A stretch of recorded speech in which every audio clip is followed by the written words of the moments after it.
72 افراد اور خاندان کی خواتین میدان کربلا میں خیمہ زن ہیں.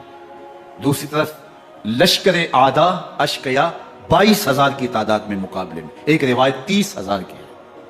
ان صرف 72 پیاسے لوگوں کے لیے اتنے لوگوں کو جمع کرنے کا مقصد خوف زدہ کرنا تھا. شرط ہے کہ یزید کی بیعت کر لیں، محاصرے توڑ دیں گے، پانی دستیاب ہوگا، اعزاز و اکرام سے نوازا جائے گا، خزانوں کے منہ کھول دیے جائیں گے. لیکن حسین ابن علی کہتے تھے سب کچھ لٹ جائے گا، باطل کے ہاتھ پہ ہاتھ نہیں رکھو. اللہ اکبر.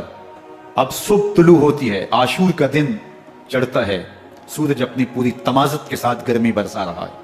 آج خاندان نبوت کا امتحان زمانے نے دیکھنا ہے. رسول اللہ کا لعاب چوسنے والا اس کے صبر کا آج امتحان ہے. حضور کے کندھوں پہ کھیلنے والے حسین کا آج امتحان ہے. اللہ اکبر. حسین ابن علی تمام حجت کرتے ہیں، میں نے تمہارا کچھ نہیں بگاڑا، میں نے کسی کا خون نہیں کیا، میں نے کوئی زیادتی نہیں کی، تم کیوں میرے قتل کے در پہ ہو؟ تم جانتے نہیں میں کون ہوں؟ میں تمہارے نبی کا نواسا ہوں، رسول اللہ صلی اللہ علیہ وآلہ وسلم کے کندھوں پہ کھیلتا رہا ہوں، حضور کا لعاب چوستا رہا ہوں، اور میں بوسا گاہے رسول صلی اللہ علیہ وآلہ وسلم ہوں.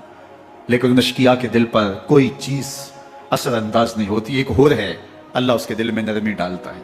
پہلے تو امام حسین کو گھیر کے لے کر کے آتا ہے، لیکن بعد میں وہ قافلہ یزید سے قافلہ حسین کی طرف آ جاتا ہے. امام حسین فرماتے ہیں تو دنیا میں بھی ہو رہا ہے، آخرت میں بھی ہو رہا ہے، آزادی مل جاتی ہے. باقی 22,000 کا لشکر جرار امام حسین کے قتل کے در پہ ہے. پھر تاریخ نے خاندان نبوت کا وہ انوکھا امتحان دیکھا. حضرت امام حسین کے بچے بالخصوص خواتین پیاس کی شدت میں حلق خشک ہیں. حضرت سکینہ تڑپ کے اپنے باپ سے کہتی ہیں کہ مجھے 6 ماہ کے لیے اصغر کی پیاس نہیں دیکھی جا رہی. بچے کو ہاتھوں پہ اٹھاتے ہیں اور نہر فرات کے کنارے پہنچ کے فرماتے ہیں اشقیاء سے مخاطب ہو کے تمہارا معاملہ میرے ساتھ ہے، اس 6 ماہ کے بچے نے تمہارا کچھ نہیں بگاڑا. اور چلو بھر کے اس کا حلق سیراب کرنا چاہتے ہیں. ایک 2 شاخہ تیر آتا ہے جو حضرت علی اصغر کے گلے کو چیر دیتا ہے. راوی لکھتے ہیں کہ وہ عام تیر نہیں تھا، جانوروں کو شکار کرنے کے لیے جو بڑے تیر ہوتے ہیں وہ 2 شاخہ تیر تھا. وہ گردن کو کاٹ دیتا ہے، خون بہنے لگتا ہے، گردن لٹک جاتی ہے. حضرت امام حسین وہ بہتا ہوا خون اپنے چلو میں لیتے ہیں اور آسمان کی طرف اچھال کے کہتے ہیں مالک حسین کی یہ قربانی بھی قبول. یہ تماشا لبے بام نہیں ہے. بچہ بیمار ہو، ڈاکٹر جواب دے دیں، ماں باپ کے ہاتھ پھول جاتے ہیں. زندگی کی سانسیں ابھی چل رہی ہوتی ہیں، لیکن ڈاکٹر کہے کہ یہ میرے بس کا روگ نہیں ہے، کہیں اور لے جاؤ، تو زندگی کا لف و نشر غیر مرتب ہو جاتا ہے. میں سلام پیش نہ کروں حسین ابن علی کو. 6 ماہ کا علی اصغر ہاتھوں میں دم توڑتا ہے، گردن لٹک جاتی ہے، خون بہ رہا ہے. اب خیموں کی طرف بڑھ رہے ہیں، لیکن زبان پہ شکایت نہیں ہے. کہتے ہیں مالک حسین کی یہ قربانی قبول کر لے. اب خیموں کی طرف آنا، شہر بانو، ام رباب، سیدہ زینب، حضرت سکینہ سلام اللہ علیہا کا سامنا کوئی آسان کام نہیں تھا. لیکن حسین ابن علی آتے ہیں، شہزادے کو یہاں خیموں کے قریب رکھ کے کہتے ہیں کہ یہ حوض کوثر سے سیراب ہو گیا ہے. اللہ اکبر. کوہرام مچ جاتا ہے خیموں کے اندر. کیا منظر ہوگا اور ان کو کن الفاظ کے پیرائے میں ڈھال کر کے ان کیفیات کو بیان کیا جا سکتا ہے جو اہل بیت کے خیموں کے اندر علی اصغر کی شہادت کے بعد کا منظر رقم ہو رہا ہوگا. اللہ اکبر. ادھر اشقیاء آوازیں دے رہے ہیں، مبارزت کے لیے پکار رہے ہیں. زمانے نے پھر وہ منظر بھی دیکھا کہ جوان بیٹے کو 18 سال کی کمائی حضرت امام حسین میدان عمل میں بھیج رہے ہیں. وہ علی اکبر جو حسین کا نور نظر ہے، آنکھوں کا قرار ہے، دل کی تسکین ہے. اور پھر حضرت علی اکبر جب گھوڑے کی زین سے فرش زمین پہ گرتے ہیں تو باپ کو آواز دیتے ہیں، اور حضرت امام حسین جو ہے وہ آگے جا کے بیٹے کی لاش اٹھاتے ہیں. اللہ اکبر. 18 سال کے بیٹے کی لاش کو کندھوں پہ اٹھا کے خیموں تک لاتے ہیں اور ہاتھ پھیلا کے کہتے ہیں مالک حسین کی یہ قربانی بھی قبول. کبھی قاسم بن حسن کی لاش اٹھا کے لاتے ہیں، کبھی اونو محمد کی لاشیں اٹھا کے لاتے ہیں، بھتیجوں کی، بھانجوں کی، بھائی عباس کے کٹے ہوئے بازو اور زخموں سے چھدا ہوا لاشا. کیا کیا قیامتیں تھیں جو اس کربلا کے ایک میدان کے اندر نہیں توڑی گئیں. حضرت امام حسین پر دکھ پہ دکھ، تکلیفوں پہ تکلیفیں. اب 71 لاشیں اٹھا کے خیموں تک پہنچا چکے اور ادھر مبارزت کی دعوت دی جا رہی، آؤ میدان عمل میں آؤ، اب دیر کیوں کر رہے ہو. رسول اللہ کا حرم، رسول اللہ کی شہزادیاں جو نازوں میں پلی تھی، وہ کلیاں